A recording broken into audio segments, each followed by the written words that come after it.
The afternoon sun was beating down on my backyard. And if you'd asked me that morning how I thought my Tuesday would go, I probably would have said something boring, maybe mowing the lawn or tossing a few burgers on the grill. But instead, there I was standing beside Officer Martinez, who looked like he was fighting a losing battle, not to laugh out loud. Right across from us, Karen, self-declared president for life of our HOA clipboard, practically welded to her hand, was jabbing her finger at my pool, raising her voice in this shrill courtroom drama way, demanding the officer arrest me for unauthorized private use of community property. You had to see the way the sunlight bounced off that water, all sparkling blue and peaceful, while Karen acted like I was committing grand theft aquatic right in broad daylight. Officer Martinez gave me this sideways glance like, "You seeing this?" And I could tell he was already rethinking whatever career choices had landed him at my house that afternoon. But I just reached calmly into my folder because I'd been ready for this circus for a while now and handed him my property deed.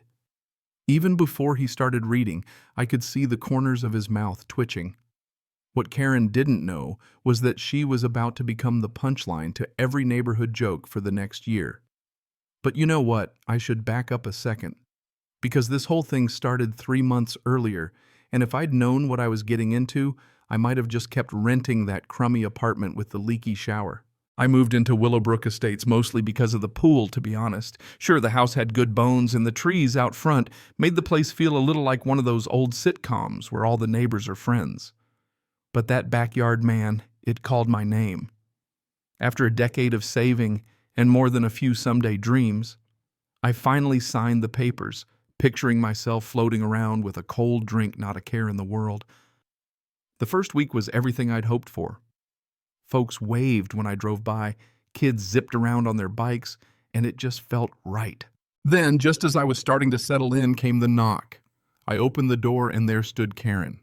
Perfect blonde hair, tight smile, clipboard held in front of her like a medieval shield. "Welcome to Willowbrook Estates. I'm Karen Henderson, president for life of our HOA," she announced with the kind of pride you usually hear from dictators in documentaries. She handed me this massive packet of rules, but her eyes kept drifting over my shoulder right to the pool glinting through the window. Her smile stretched even wider, predatory, honestly, and she chirped, "Oh, you'll be maintaining the community pool? It's so nice to have that amenity for all our residents." I just stared, probably looking like I'd been hit over the head with a garden gnome. "Sorry, that's my pool. Came with the house." Karen let out this little laugh, all twinkle and poison, and told me there must be some confusion. The previous owners were so generous about sharing, I'm sure you'll want to keep up that tradition. Before I could say a word, she was gone, calling something about the next HOA meeting over her shoulder. I just stood there, HOA rulebook in hand, wondering if I'd accidentally moved into a parallel universe. And let me tell you, community pool took on a whole new meaning around here. Within a week, I'd find Karen sprawled on my deck chairs, lemonade in hand, like she was the queen of summertime. One Saturday, I woke up to the sound of splashing. She'd let herself in to do water aerobics in my pool. She waved chipper as could be, yelling, "Just getting my exercise in."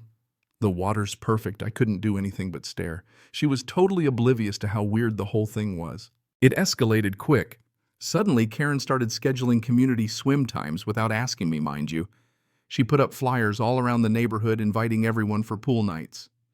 The first time it happened, I came home to find a full-on summer camp in my backyard, 8 kids doing cannonballs, parents lounging on my patio, and Karen wearing a whistle looking like she'd just been appointed head lifeguard by royal decree.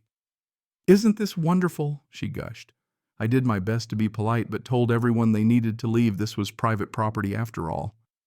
You could tell the neighbors felt awkward shuffling out with their towels, but Karen just turned red and accused me of being selfish, which apparently is the cardinal sin in HOA land. That night, I put a new lock on my gate.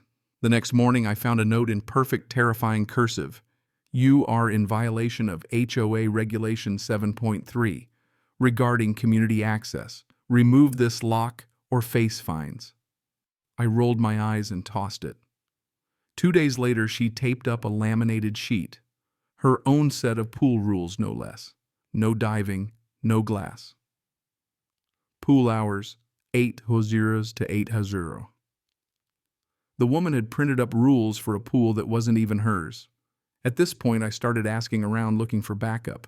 Most neighbors just shrugged and said, "That's Karen," like a tornado had its own personality. Tom, 2 doors down, told me in a hushed voice that she tried to claim his hot tub last year, called it a community relaxation station. Only when he threatened legal action did she back off. But with my pool, she was on the ultimate power trip. It all boiled over the day I came home early, head pounding from work, just needing peace and quiet. Instead, I found Karen and 3 of her friends all in matching swimsuits, blasting oldies and doing synchronized swimming routines like it was the Senior Olympics. My patience finally snapped. "Karen, you need to leave and don't come back without my permission." She climbed out dripping and indignant and hissed, "You're making a big mistake. The HOA board will hear about this." And boy, did she retaliate. 2 days later, there was Officer Martinez at my door, looking uncomfortable, while Karen hovered behind him, arms folded, smug as a cat. She'd actually called the cops, claiming I was illegally restricting community access to shared amenities. Officer Martinez asked me a few questions, clearly trying not to roll his eyes. Karen burst past him, waving her clipboard and shouting about the HOA charter. You could see people peeking out from their windows, some even gathering on their lawns, like it was the day's entertainment. "Officer, I'll be right back," I said, heading to my office for my secret weapon. The deed, the survey, all the paperwork. I handed it over and he took his time reading every line. Karen was nearly vibrating beside him. Finally, Officer Martinez said, "Ma'am, intent doesn't override property law. This pool is private property. If you keep entering without permission, you could be charged with trespassing." The neighbors, now a full-blown audience, could barely hold back their laughter. One woman snorted and Tom whispered, "Told you she was wrong." Karen's face went every shade of red. She tried to rally support. "You've all enjoyed the pool, but suddenly no one wanted to make eye contact." Officer Martinez handed me back my documents, told Karen to respect the boundaries, and left with a polite, almost relieved nod. After that, the mood shifted. Mrs. Chen from across the street yelled out, "Karen, we need to talk about your behavior." Tom suggested a special HOA meeting.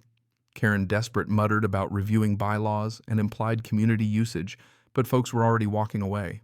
The meeting happened the next week and it was packed. Karen tried to act in charge, but Mrs. Chen shut her down. "We're voting on your removal." When Karen started ranting about traditions and community spirit, I stood up and laid out the documentation, my deed, the original charter, the police report. The vote wasn't even close, 28, to remove her to keep her Karen and her bestie. She slammed her hand on the table, shouting about her years of dedication, but Tom shot back. "In 7 years, you've tried to claim 3 hot tubs, 2 gazebos, and now a pool. It's time for new leadership." The twist nobody saw coming. Our community lawyer, who'd come to keep things official, quietly mentioned that Karen's house was actually outside the HOA boundary by 15 feet. Meaning she'd never technically been eligible to serve. You could hear jaws dropping all around the room. 7 years of her bossing everyone around, and she wasn't even supposed to be there. Karen fled the room, heels clicking, face white as a sheet. 2 weeks later, I was back on my pool raft security system, chiming cheerfully whenever anyone came near the gate. "Welcome to private property. This pool is not community property. Have a nice day." I'd even programmed it to play just loud enough for Karen to hear from her yard for my own satisfaction.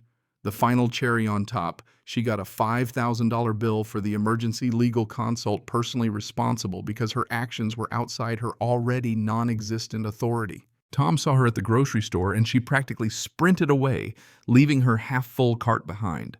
Her reign was over, and honestly, peace had returned to Willowbrook, at least until the next self-appointed dictator decides to interpret community a little too broadly.